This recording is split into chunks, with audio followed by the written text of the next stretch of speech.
You know, it's crazy.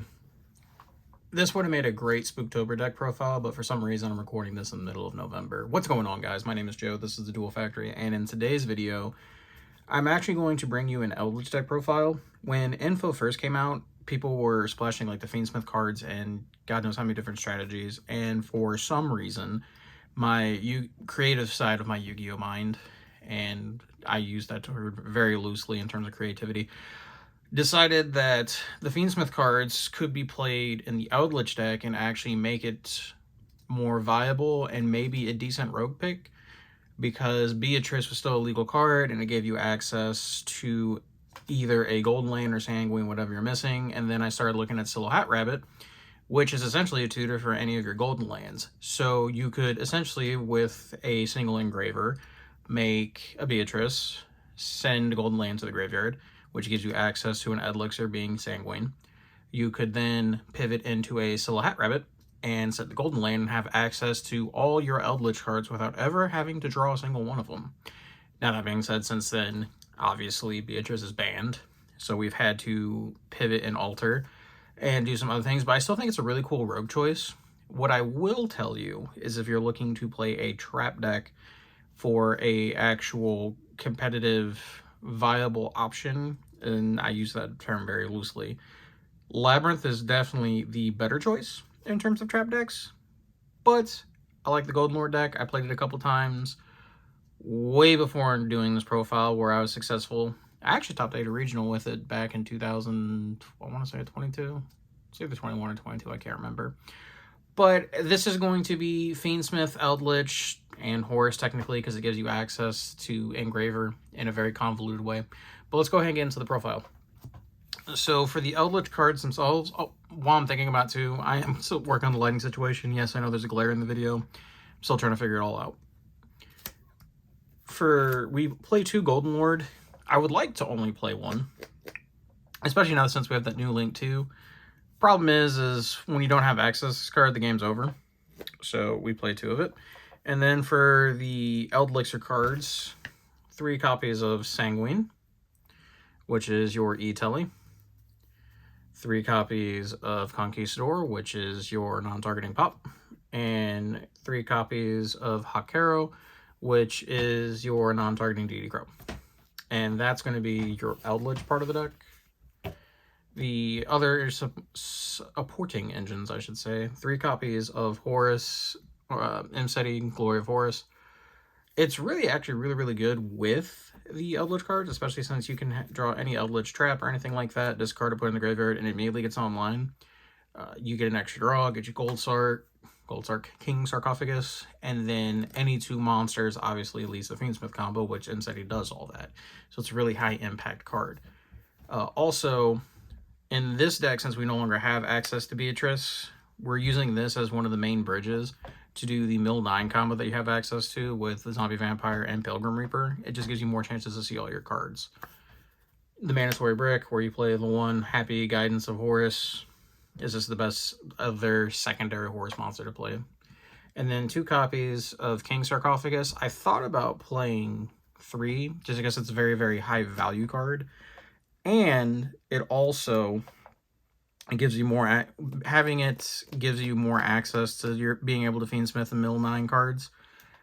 But I think you only ever want to see the King Sarcophagus once, and then you have the second one for your grind game. But that's it for the Horus engine. And then for the Fiendsmith stuff, we are playing 2 copies of Engraver. Arguably, this should probably be 3.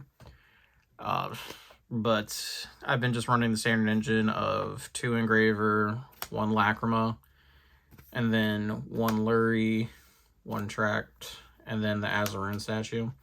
Azarine statue seems a little out of place, especially since the Silhouette Rabbit's main purpose is to get to the Golden Lands, but you don't always not draw Golden Lands.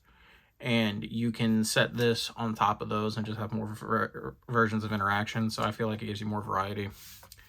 And that's for the Horus and the Fiendsmith cards.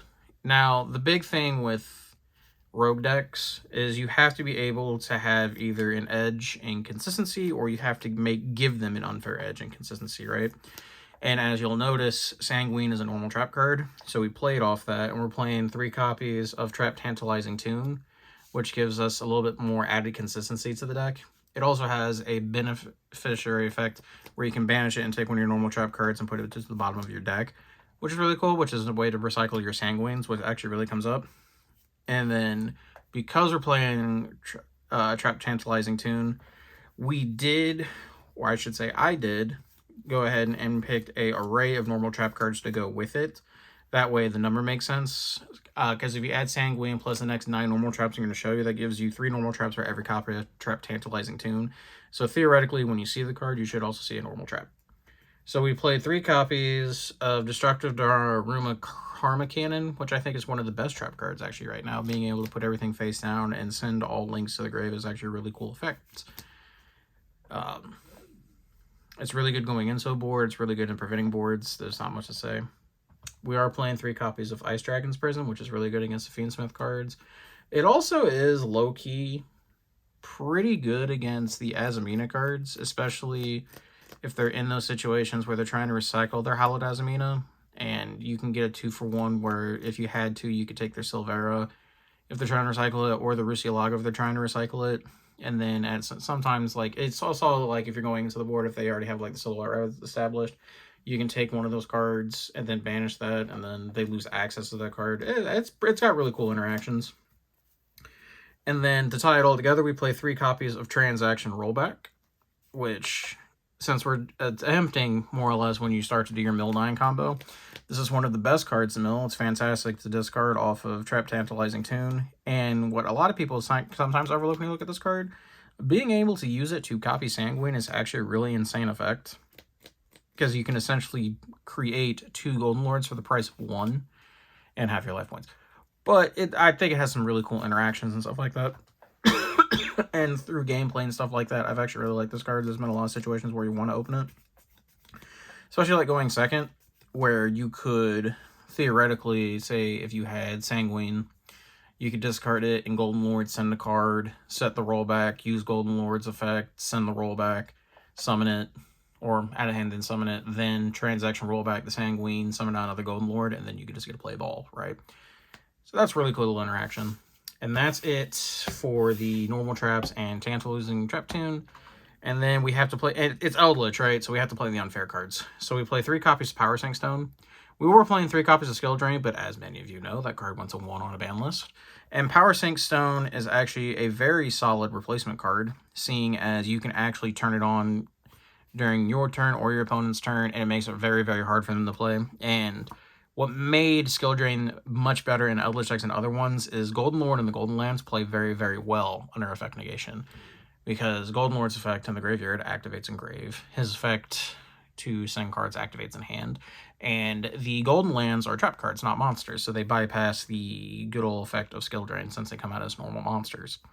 And then the other 2 Floodgates, the aforementioned 1 of Skill Drain. If you can play it, you should. And then 1 copy of Anti-Spell Fragrance, because it's the best generic all-around Floodgate that you could play. There's an argument to play Gozen Match, because most of your deck's light, but then you lose access to Mseti. There's an argument to play There Can Only Be One, but then there are several decks that can also play well under There Can Only Be One, minus the exception of Tenpai and whatnot. But I diverse. And that is it for the main deck. On to the extra deck. We play 1 copy of Silhouette Rabbits. Like I said, this tutors every single one of your Golden Land cards. It's almost like it was made for this deck, right? 1 copy of Moon of Closed Heaven, 1 copy of Requiem, 1 copy of Sequence, 1 copy of Agnamade. I think it's really, really good in this deck, and 1 copy of Desiree. We are still playing the 1 copy of Necroquip Princess because it makes it a 1-card Fiendsmith combo. The Zombie Vampire for the aforementioned Mill 9 combo. Pilgrim Reaper, which is this is the only deck that I think should play it, especially since we're trying to just establish your graveyard turn 1. 1 copy of Caesar and 1 copy of M7 for the cool Agnamade play. Plus, it's also interesting when you start with Pilgrim Reaper and you can mill like Mseti and stuff like that, and you can just discard to bounce it back. And then the Link monsters, 1 copy of Link Spider. This essentially puts your trap card in your graveyard because the Golden Lands are treated as normal monsters, and makes this your Golden Land into an effect monster to be used to go into Fiendsmith combo. 1 copy of SP Little Knight. 1 copy of Lion of the Light Charmer. It's actually it comes up a lot in this deck. And then the new card that came out is, I'll put it over here so the glare's not on it, but Flying Mary, the Wandering Ghost Ship. It's actually really cool. So it takes 2 zombie monsters, and it can, when you, let me see here. It's an ignition effect where you can target a level 5 or higher zombie, so Golden Lord, right? And you can, or that's in the graveyard or banished, so it's a way to recur if it gets banished. I can place it in the spell and trap card as a zone as a continuous spell card, so you can send it from the graveyard to activate a Golden Lord's effect. And if you do, I special summon the monster that was in the graveyard to banish, right? And then it gives it another effect where the monster that's equipped with it can pop a face-up card on the field. It's a face-up card, or is it...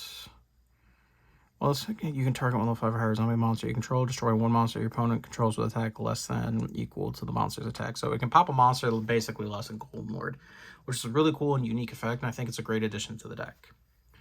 And that would be my Fiendsmith Eldlich Deck profile. Go ahead and tell me what you guys think in the comment section below, or if someone took like a different direction with the deck, I would like to hear about it, because even though I don't think this deck's winning any events, I do like playing my rogue decks, and I do like playing Golden Lord for some strange reason.